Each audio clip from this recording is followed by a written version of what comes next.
বিষয়টি নিয়ে গোটা পৃথিবীতে তোলপাড় চলছে। এ বিষয়ে আপনার মন্তব্য জানতে চাই।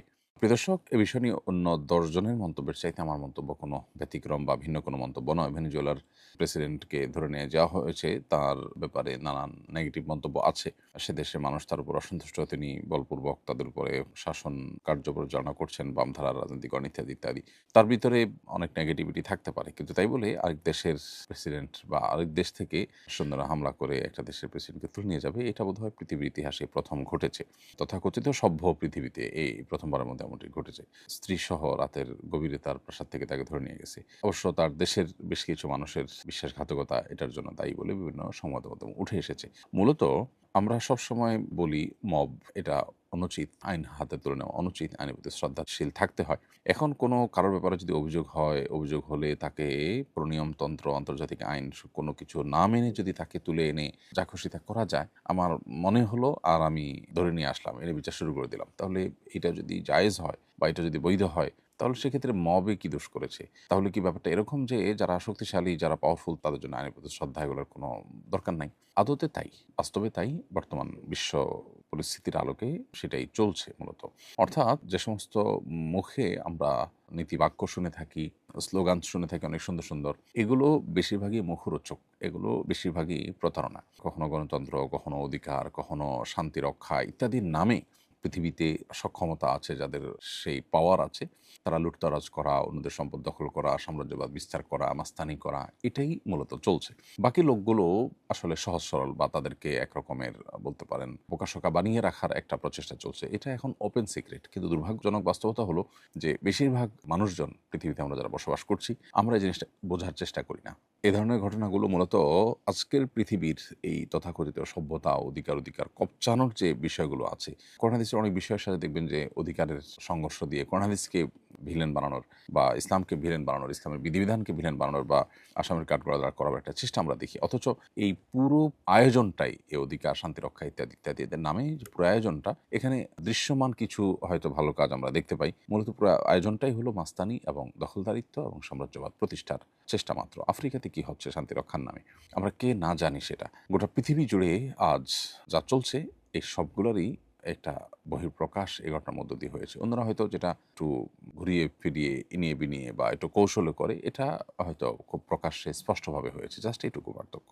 তো পৃথিবীর মানুষের জন্য আসলে ইসলামী যে সমাধান, অন্য কোনো বিষয়ে যে অন্য কোনো ইজম বা মতবাদে বা অন্য কোনো ধারণা পৃথিবীতে প্রতিষ্ঠিত হওয়ার মাধ্যমে মানুষের যে শান্তি প্রতিষ্ঠিত হবে না, প্রকৃত অধিকার প্রতিষ্ঠিত হবে না, সেটা এই সমস্ত ঘটনার মধ্য দিয়ে আবারও পরিষ্কারভাবে বুঝে আসে। জাতিসংঘের মতো এরকম একটা প্রতিষ্ঠান যদি এই ধরনের একটা ঘটনা যদি কার্যকর পদক্ষেপ নিতে না পারে, তাহলে এই সমস্ত প্রতিষ্ঠানের আসলে কার্যকারিতা কতটুকু সেটা যথেষ্ট প্রশ্ন করবার সুযোগ আছে। আমাদের ভুলে যাওয়া উচিত হবে না যে শতাব্দীর সবচেয়ে ভয়াবহতম বর্বরতা ফিলিস্তিনবাসীর উপর চলছে। সেটা ভেনেজুয়েলার তুলনায় অনেক বেশি, অনেক ভয়ঙ্কর। অথচ সেটাকে আমরা দেখে না দেখার ভান করছি এবং গোটা পৃথিবীর মানুষের কাছে সহনীয় হয়ে গেছে। যারা করছে, গোটা পৃথিবীর চারপাশ থেকে একটা নরক তৈরি করে একটা এলাকাকে সম্পূর্ণ মাস্তানি এবং গায়ের জোর থেকে যা খুশি তা করার চেষ্টা চলছে এবং সেটাকে পৃথিবীর শক্তিশালী দেশগুলো বিভিন্নভাবে সমর্থন করে যাচ্ছে। এখান থেকেও কি তাদের আসল রূপ, তাদের প্রকৃত চেহারা প্রকাশ পায় না? আল্লাহ তাআলা আমাদেরকে হেদায়েত দান করুন এবং বোঝার তৌফিক দান করুন। আমার স্বামী সুদভিত্তিক কার্যক্রমের সাথে জড়িত। তাকে এই বিষয়ে ইসলামের নির্দেশনা জানিয়ে সতর্ক করলে বলেন, সুদের এই বিধান তখনকার সময়ের সুদের জন্য প্রযোজ্য ছিল, এখনকার সুদের জন্য এই বিধান প্রযোজ্য নয়। তার এই দৃষ্টিভঙ্গির কারণে কি ঈমানের সমস্যা হবে? প্রথম কথা হলো, তার এই দৃষ্টিভঙ্গি পুরোই ভুল এবং তিনি বিভ্রান্তির মধ্যে আছেন। সুদের ২ টি প্রকার স্বীকৃত। সেটির একটি হলো রিবান নাসিআহ, আরেকটি হলো রিবাল ফজল।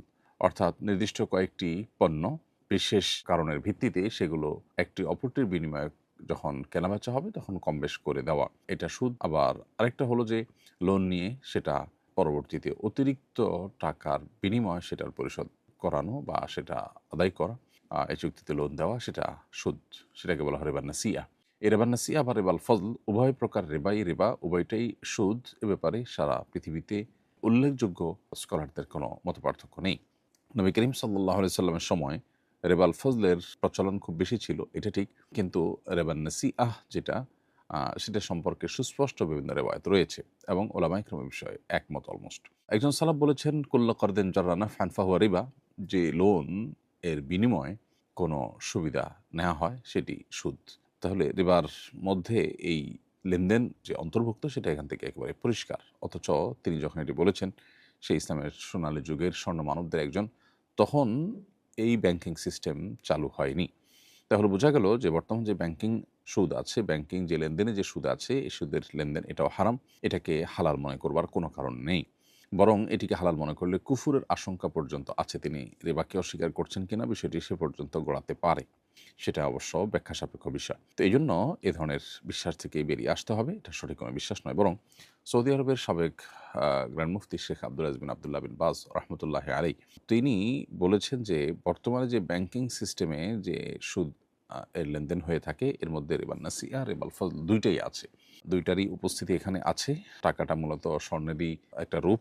সো টাকার বিনিময়ে টাকা এবং কম বেশি করে দেওয়া সেটা তার মধ্যে আছে। আবার লোন দিয়ে পরবর্তীতে সেটার জন্য অতিরিক্ত সুবিধা আদায় করা, এটার মধ্যে রিবান নাসিআ তো আছেই। তো এইজন্য বর্তমানে ব্যাংকে যে প্রচলিত সুদি লেনদেন, এটাকে হালাল মনে করবার কোনো স্কোপ বা কারণ নেই। আপনার স্বামীকে এই বিষয়ে ভালো করে পড়াশোনা করা এবং এই বিষয়ে ইসলামের দৃষ্টিকোণকে ভালো করে জানবার চেষ্টা করার জন্য আপনি অনুরোধ রাখতে পারেন। একই সময়ে একাধিক পাত্রপক্ষ থেকে প্রস্তাব এসেছে।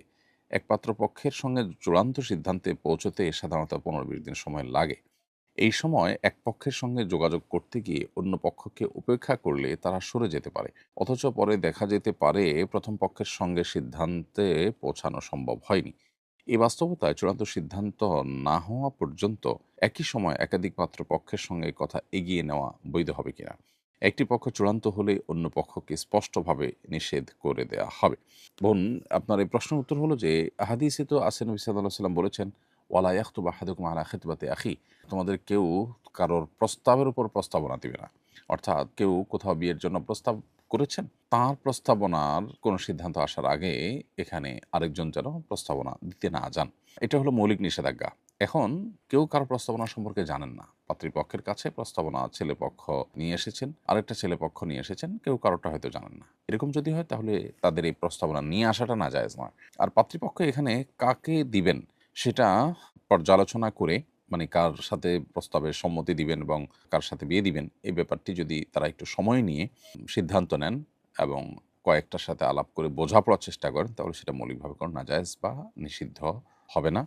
এবং হাদিসে যে কারো প্রস্তাবের পরে অন্য কাউকে প্রস্তাব দিতে নিষেধ করা হয়েছিল, তার আওতায় পড়বে না। এটা হলো প্রস্তাব আপনার কাছে এসেছে। সো আপনি কোনটা চুজ করবেন সেটার জন্য আপনি সময় নিতে পারেন, দেখতে পারেন এবং কথাবার্তা সেভাবে আগায় নিয়ে যেতে পারেন।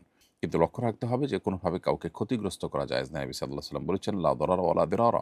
নিজে ক্ষতিগ্রস্ত হওয়া বা কাউকে ক্ষতিগ্রস্ত করা, এটা কিন্তু শরীয়তে জায়েজ নয়। অতএব আপনি তাকে অপেক্ষা করানোর মাধ্যমে তার জন্য অপ্রত্যক্ষ কোনো ক্ষতির কারণ না হয়। হ্যাঁ, সে একটা জায়গায় এঙ্গেজ থাকার কারণে অন্য আরো কিছু জায়গায় তার মিস হতে পারে। সেইটা তো সেটুকু ক্ষতি তো তাকে সহ্য করেই সিদ্ধান্তে আসতে হবে। অর্থাৎ আপনার সাথে আলাপ চলছে, এই টাইমে তার কাছে আরেকটা স্কোপ থাকতে পারে। তো তিনি সেই স্কোপ ধরবেন নাকি এখানে আলাপ চালাবেন, এটা তার বিষয়। বাট আপনি সিদ্ধান্ত নিতে একটু সময় নিচ্ছেন, বোঝাপড়া করছেন, এটা মৌলিকভাবে নাজায়েজ নয়। এবং কয়েকটার মধ্যে বোঝাপড়া করে আপনি যেকোনো একটাকে ইয়েস বলছেন, সেটা মৌলিকভাবে নাজায়েজ নয়। কিন্তু এটা করতে গিয়ে যদি আপনি তাকে এমনভাবে বোঝান যে হ্যাঁ, আপনার সাথেই আমি আগাচ্ছি এবং সেজন্য আপনি সব সিদ্ধান্ত নিলেন, অথচ তার সাথে আগালেন না, তাহলে তিনি যেন ক্ষতিগ্রস্ত না হন, প্রতারিত না হন, সেদিকটা খেয়াল রাখতে হবে। তাহলে খোলাসা কথা হলো যে মৌলিকভাবে কথা একাধিক পক্ষের সাথে আগায় নেওয়ার মধ্যে